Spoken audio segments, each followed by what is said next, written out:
25절 그들이 앉아 음식을 먹다가 눈을 들어본즉 한 무리의 이스마엘 사람들이 길르앗에서 오는데 그 낙타들의 향품과 유향과 몰약을 싣고 애굽으로 내려가는지라.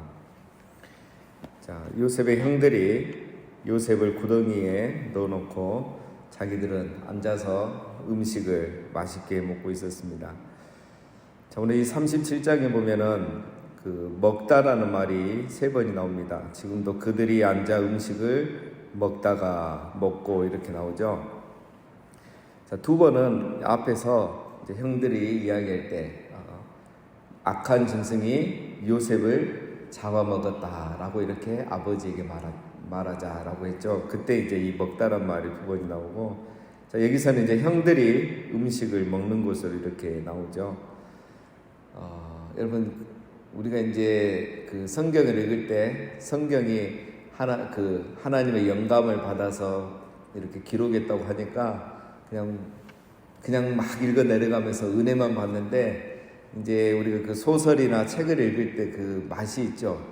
드라마를 보는 것처럼 또 소설을 읽거나 책을 읽으면 또 그 맛이 있어요. 그게 이제 뭘 봤을 때냐면 그 저자의 의도를 봤을 때. 그러니까 오늘 이 37장에는 저자의 의도들이 많아요. 창세기 자체도 그런데, 그래서 괜히 안 적어도 될 이야기를 이제 적거든요. 그게 뭐냐면 지금까지 형들이 악한 짐승이 와서 요셉을 잡아먹었다고 아버지에게 말하자 하는데, 지금 형들이 음식을 먹고 있는 거죠. 이걸 통해서 이제 이런 복성과 암시를 통해서 이제 소설을 읽을 때 이 복성과 암시가 있는 걸 보면 이제 재미있죠. 그게 앞뒤로 연결된 것을 이제 우리가 깨달으면서 읽으면 재밌듯이, 지금 딱 저자가 이제 그런 의도를 가지고 이걸 적은 겁니다. 형들이 음식 먹는 장면을 통해서 그 형들의 죄와 이 악함을 고발하고 있는 거죠. 동생을 구덩이에 던져 넣어놓고 형들은 음식을 먹고 있는 거야. 그리고 아버지에게는 짐승이 동생을 잡아먹었다고 말하자고 하는 거죠. 이런 말과 생각과 쓰는 단어들이 굉장히 악한 거죠. 자, 이걸 통해서 이제 저자가 말하고자 하는 것은 이 악한 짐승과 다를 바 없는 형들의 모습, 이 형들이 정말 악한 짐승과 다를 바가 없다는 것을 보여주는 거죠. 그래서 뭘 고발하고 있습니까? 요셉이 들에 있는 악한 짐승에게 잡혀 먹힌 게 아니라 잔인한 악한 짐승과 같은 형들에게 잡혀 먹은 거죠. 그거를 이런 식으로 둘러서 이야기하고 있는 겁니다. 그 다음에 형들이 음식을 먹고 있을 때 이제 이스마엘 사람들이 지나가죠. 이 사람들은 길르앗에서 애굽으로 내려가고 있는 사람들입니다. 길르앗이란 것은 이제 도단, 지금 현재 있는 곳이 도단이죠. 세겜 있고 세겜에서 더 올라가면 도단이 있고, 도단에서 더 북서쪽으로 가면 길르앗이라는 곳이 있습니다. 길르앗에서 이 애굽으로 내려가니까 이렇게 대각선으로 가는 거죠. 북서쪽에서 남서쪽으로 내려가는 겁니다. 자, 이들이 가지고 있는 게 이제 향품, 유약, 몰약, 이걸 싣고 애굽으로 내려가는 걸 보면 이 사람들이 상인이라는 걸 우리가 알 수가 있습니다. 이 도단이라는 것은 그 상인들의 길목이라고 할 수 있습니다. 특히 애굽하고 이 메소포타미아의 물건들이 이렇게 오가는 그 길목입니다. 그래서 메소포타미아에 있는 상인들이 애굽으로 장사를 내려갈 때 이제 여기가 길목이기 때문에 도단을 꼭 들리게 되어 있죠. 이집트는 이런 미라를 많이 만들기 때문에 그런 향품 거래가 굉장히 활발했던 겁니다. 자, 이런 걸 보면 이제 실제 그 당시 문화가 그대로 보이는 거죠. 자, 이 상인들을 보고 유다가 한 가지 안건을 제시합니다. 26절에 유다가 자기 형제에게 이르되 우리가 우리 동생을 죽이고 그의 피를 덮어둔들 무엇이 유익할까? 자, 그를 이스마엘 사람들에게 팔고 그에게 우리 손에 대지 말자. 그는 우리의 동생이요 우리의 혈육이니라 하매 그의 형들이 청종하였더라. 자, 유다가 나서죠. 동생을 죽이지 말자 이렇게 제안하고 그냥 이스마엘 사람들에게 팔아넘기자. 이렇게 말하는 이유는 한 가지죠. 요셉도 우리의 혈육이라는 거죠. 그런데 여러분 이 유다의 이야기를 들으면 의문점이 있죠. 혈육이면은 죽이면 안 되고 팔아도 되는가? 네, 똑같은 거죠. 말이 안 되는 겁니다. 그리고 이제 앞에서 사실 루벤이 죽이지 말자 해서 이제 구덩이에 이렇게 넣어놓기만 했잖아요. 왜 갑자기 유다가 나서서 팔아 넘겨버리자 할까요? 구덩이 안에 있다가 살아남아서 누군가 꺼내주면 다시 아버지에게 돌아올 수도 있죠. 팔아 넘기면 이거는 다시 돌아올 확률이 훨씬 작아집니다. 어쨌든 이 루벤이 자리를 비운 사이에 유다의 그 안건이 채택이 되죠. 형들이 청종합니다. 자, 유다가 왜 이런 제안을 했는지 아직도 논란이 많은데, 자, 어쨌든 이제 유다의 제안이 채택이 되죠. 28절에 그때에 미디안 사람 상인들이 지나가고 있는지라 형들이 요셉을 구덩이에서 끌어올리고 은 20에 그를 이스마엘 사람에게 팔매 그 상인들이 요셉을 데리고 애굽으로 갔더라. 예, 갑자기 미디안 사람으로 이제 이름이 바뀌죠. 지금 이제 표현이 다른데 이제 같은 사람이라고 이렇게 보시면 되겠습니다. 항상 이렇게 같은 사람으로 표현한 것은 아닌데 오늘 본문은 그렇습니다. 이스마엘 하면은 그냥 아브라함의 아들 이스마엘의 그 후손들 유목민이라는 것을 강조하는 거고, 미디안 사람 이렇게 말하면 좀 어떤 지리적인 민족적인 그런 개념을 강조하기 위해서 하는 말인데 오늘 본문은 그냥 같은 사람으로 보면 되겠습니다. 자, 이 거래가 굉장히 빠르게 진행이 되죠. 은 20에 팔아 넘깁니다. 은 20이면 그 당시 이제 20세 미만, 이제 우리로 하면 뭐 청소년들 그 노예 몸값이 은 20 정도 되는 거죠. 자, 여러분 형들이 지금 무슨 죄를 짓고 있는 겁니까? 살인하는 것보다 팔아 넘기는 것이 더 가벼운 죄라고 생각하고 있는 거죠. 그러나 이것 또한 살인이라는 것을 그들은 모르고 있습니다. 그리고 두 번째 잘못은 요셉은 자기들의 자녀가 아니고 아버지 야곱의 아들이죠. 요셉을 은 20에 팔아 넘기고 은 20을 아버지에게 준 게 아니고 자기들이 가져가죠. 도둑질을 하고 있는 겁니다. 죄를 여러 개 짓고 있는 거예요. 여러분 사람이 악해지면 이렇게 되는 겁니다. 죽이지 않았으니 죄가 가볍다고 생각하는 거죠. 이게 무서운 겁니다. 죽이지 않으면 죄가 가볍다고 생각하는 거예요. 여러분 칼로 죽이나 말로 죽이나 똑같은 죄인 거죠. 육신의 목숨을 끊으나 정신의 생명을 끊으나 똑같은 살인죄인 겁니다.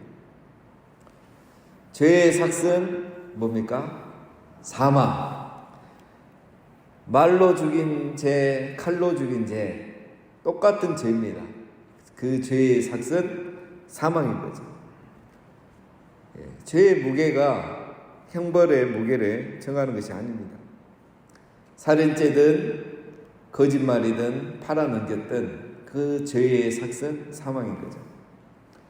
그래서 하나님을 경외하는 사람과 하나님을 경외하지 않는 사람의 차이가 뭐냐 이거예요. 죄에 대한 태도가 달라요. 하나님을 경외하는 사람은 이걸 아는 거죠. 말로 죽이든 칼로 죽이든 이건 살인죄고 예수님이 그렇게 말씀하셨잖아요. 그래서 죄를 멀리하는 거죠. 그러나 악인들은 이 죄를 다르게 생각하는 거예요. 왜 그러냐? 이게 이제 선악과를 먹을 때부터 나타난 인간의 증상입니다. 선과 악의 기준을 자기가 정하는 거죠.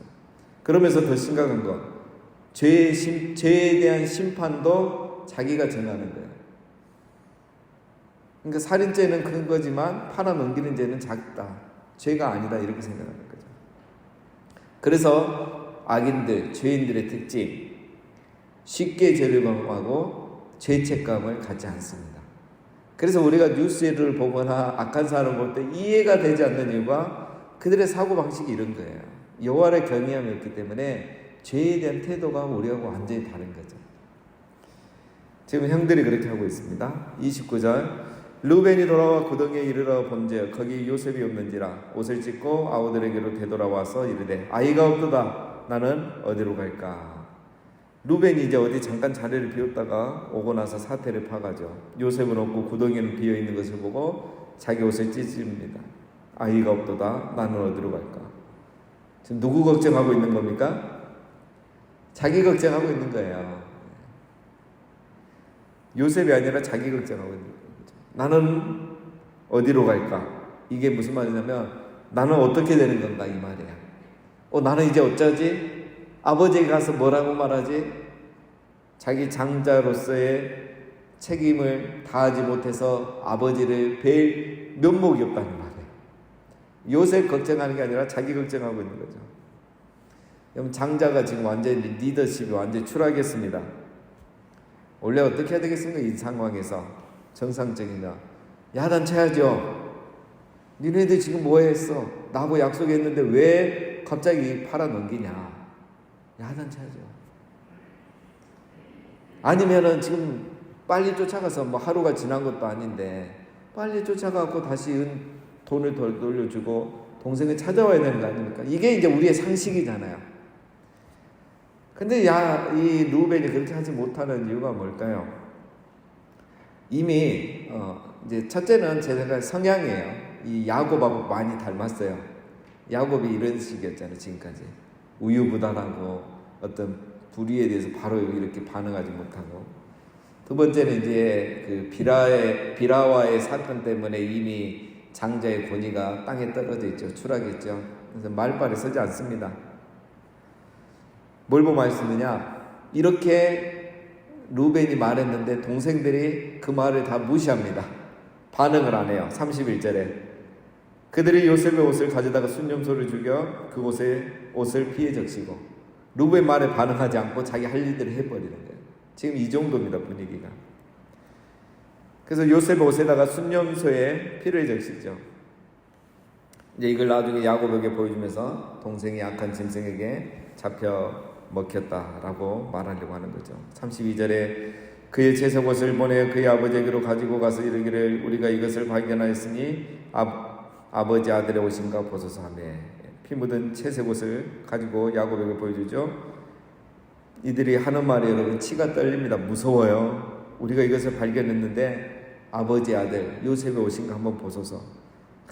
정말 뻔뻔하고 어떻게 이렇게 거짓말할 수 있을까요? 정말 무섭죠. 이거 이제 성경에 나오는 이 막장 드라마의 수준입니다. 무서운 겁니다. 33절 아버지가 그것을 알아보고 이르되 내 아들의 옷이라 악한 짐승이 그를 잡아먹었도다. 요셉이 분명히 찢겼도다 하고 야곱이 바로 알아보죠. 채색옷 정말 자기 사랑한 아들에게 줬던 옷 아닙니까? 딱 보니 피 묻은 것을 보니까 악한 짐승이 와서 잡아먹은 게 확실했습니다. 야곱은 너무 슬펐죠. 자기가 사랑한 아들을 잃었습니다. 무슨 생각이 온갖 5만 가지 생각이 다 들었겠죠. 내가 왜 아들을 보냈을까? 내가 심부름만 보내지 않았어도 이런 일이 없었을 건데 하면서 자기를 자책하기도 하고 여러 가지 죄책과 상실감, 이 엄청난 아픔이겠죠. 34절 자기 옷을 찢고 굵은 배로 허리를 묶고 오래도록 그의 아들을 위하여 애통하니 너무 슬프단 거예요. 지금 옷을 찢고 굵은 배로 허리를 들고 오랫동안 정말 슬퍼하고 애곡한 거죠. 35절 그의 모든 자녀가 위로하되 그가 위로를 받지 아니하여 이르되 내가 슬퍼하며 수월로 내려가 아들에게로 가리라고 그의 아버지가 그를 위하여 울었더라. 다른 자녀들이 위로를 해도 소용이 없죠. 당연히 내가 슬퍼하며 스올로 내려가 아들에게로 가리라. 이 말은 내가 요셉을 따라 죽겠다. 나도 죽을란다. 이런 탄식입니다. 아픔이 정말 크다는 말이죠. 여러분 오늘 이 장면 32절부터 35절의 이 장면을 보면 여러분 한 가지 장면이 이렇게 딱 떠오르죠. 이게 이제 마치 책을 읽을 때 그 느낌. 뭐 어떤 장면이 떠오릅니까? 야곱이 지금 자기 아들들에게 완전히 속고 있죠. 한 번도 의심하지 않습니다. 그대로 믿어버려요. 여러분 이렇게 짐승에게 대낮에 길을 가다가 짐승에게 잡아먹혀 죽을 일이 몇 프로나 있겠습니까? 그런 일이 흔하고 이렇게 있다면 왜 야곱이 요셉을 보내겠습니까? 그냥 종을 보내죠. 안전하게 여러 명을 보내죠. 흔하지 않는 일이거든요. 근데 야곱이 이거를 그대로 믿습니다. 이 장면을 보면 여러분 떠오르는 장면이 있죠. 야곱의 아들들이 야곱을 속이는 장면은 야곱이 이삭을 속이는 장면이 생각나게 해요. 야곱이 아들들에게 속는 장면, 이삭이 야곱에게 속는 장면하고 동일하게 지금 진행이 되고 있어요. 지금 저자가 그걸 기억나게 하고 있는 거예요. 여러분, 야곱은 새끼 염소와 에서의 옷으로 이삭을 속였는데 지금 아들들은 순염소와 요셉의 옷으로 야곱을 속이고 있습니다. 똑같아요. 여러분, 우리가 앞에서 야곱이 그 아버지 이삭을 속이고 형을 속이고 할 때에 성경을 보면서 의문이 있었죠. 야곱에 대해서 전혀 비판이 없어요. 뭔가 좀 안 좋게 이렇게 기록을 해야 되는데 그런 내용 없이 사건 자체를 그냥 그대로 기록한 걸 보면서 야곱이 잘하고 있는 것인가? 장자의 선택을 받았으니까 이렇게 해도 괜찮은 것인가 하는 의구심을 계속 가지면서 읽게 되거든요. 근데 저자가 지금 이 37장에 와서 그때 야곱의 행위를 지금 평가하고 있는 겁니다. 야곱의 생애를 보면서 저자가 이것을 놓치지 않은 거예요. 이때 보니까 그때 야곱의 모습이 떠올랐던 거죠. 여러분, 지금 야곱의 이 비명소리는 에서의 비명소리, 이삭의 비명소리보다 훨씬 더 크고 비통한 거죠. 야곱은 지금 자기가 평생에 심었던 큰 죄의 대가를 지금 치르고 있는 겁니다. 아니, 어쩌면 자기가 형과 아버지에게 줬던 그 상처와 아픔보다 더 큰 상처와 아픔을 지금 받고 있는 거죠. 여러분, 이 장면 우리에게 중요한 교훈을 줍니다. 여러분, 우리가 죄를 회개하면 용서를 받습니다. 용서받죠. 예수님께서 우리를 위해 죽으셨기 때문에. 그러나 이런 야곱의 생애를 보면서 이런 어떤 고의적인 죄는 죄를 회개하면 용서는 받지만 대가가 따른다는 거예요. 여러분, 우리가 한 가지 착각하는 게 있죠. 죄를 회개하면 다 용서받는다. 맞습니다. 그 말이 맞는데 또 그렇지 않습니다. 죄를 회개하면 모든 게 다 용서받고 끝나면은 그건 공의가 아니죠. 부지중에 지은 죄는, 또 우리의 어떤 연약함 때문에 지은 죄는 회개하고 죄 용서로 끝나지만 고의로 지은 죄는 회개하면 용서받지만 대가가 따르게 됩니다. 대가를 지불하죠. 그래서 하나님은 이 죄에 대한 대가를 찾으셔요. 특히 고의적인 죄는. 여러분, 그렇지 않으면 우리 예수님이 십자가에 죽을 이유가 없지 않습니까? 자, 여러분, 하나님께서 우리의 죄는 용서하시지만 그 죄의 대가로 예수 그리스도를 십자가에 내놓으셨잖아요. 그게 바로 죄의 용서와 죄의 대가 지불인 거예요. 여러분, 우리가 이제 신앙생활을 오래 할수록 또 이렇게 연세가 들어갈수록 주의해야 될 게 있습니다. 그게 바로 우리 안에 죄를 무서워하는 마음들이 일어나야 돼요. 우리 나이가 어리고 신앙이 어릴 때는 부지중에 죄를 지으면 회개하면 되는 겁니다. 그러나 이제 우리가 교회를 오래 다닐수록 또 신앙이 성숙해질수록 또 우리가 교회 돌아가는 것을 잘 알수록 고의로 죄를 지으면 그 대가가 따른다는 것을 우리가 기억해야 됩니다. 여러분, 야곱이 지금 몇 세일까요? 야곱이 지금 오늘 나이가, 요셉이 17세에 애굽에 팔려갔잖아요. 야곱이 요셉을 91세에 낳았어요. 그러니까 지금 야곱의 나이가 108세입니다. 야곱이 에서와 이삭을 속일 때 나이가 대략 40대 이 정도로 보거든요. 그리고 이제 70대에 바담 아람으로 가서 결혼하게 되잖아요. 그러니까 지금 70년이 지났습니다. 70년이 훨씬 지났는데 야곱은 그걸 다 잊었겠죠. 그런데 저자는 잊지 않고 있고 하나님은 잊지 않고 있는 거예요. 야곱이 이거를 진정 어느 정도 회개했는지는 알 수 없지만 그대로 나오는 거죠. 그래서 오늘 이 본문의 제목은 우리가 한자 성어로 말하면 인과응보예요. 야곱이 속였던 걸 그대로 속고 있는 거예요. 자기가 누군가에게 줬던 상처와 아픔을 다시 되돌려받고 있는 장면이죠. 물론 이제 하나님께서 이걸 통해서 다 선하신 계획들을 이루어 가십니다. 자, 그래서 우리 안에 하나님을 경외하는 마음을 가져야 되고, 그 하나님을 경외하는 마음은 죄를 두려워하고 무서워하고 멀리하는 마음으로 나타납니다. 특별히 고의적인 죄에 대해서 우리가 하나님을 경외하는 마음 가져야 되는 거죠. 자, 마지막 36절입니다. 그 미디안 사람들은 그를 애굽에서 바로의 신하 친위대장 보디발에게 팔았더라. 자, 다행히 상인들이 요셉을 다른 데 팔지 않고 애굽에 이제 바로 왕 친위대장 보디발에게 판 거죠. 자, 오늘 이렇게 끝나지만 이제 우리는 알고 있죠. 역시 하나님의 일하고 계신다는 거. 우리가 그래서 염려하지 않아도 됩니다. 하나님은 이제 계속 이렇게 일을 해 가시죠.